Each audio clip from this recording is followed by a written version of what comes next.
પીપલક ચોકડી પાસે highway number 48 પર ગમખ્વાર અકસ્માત દબાણથી આણંદ જઈ રહેલ કાર કાબુ ગુમાવી પલટી ગઈ।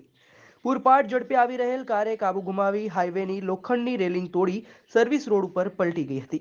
આ કારમાં આણંદના 3 થી 4 યુવકો સવાર હતા। ઘાયલ યુવકોને તાત્કાલિક સારવાર માટે ખાનગી હોસ્પિટલમાં ખસેડ્યા છે, જેમાંથી એક યુવકને ગંભીર ઇજા પહોંચતા હાથમાં ફ્રેક્ચર થયું છે।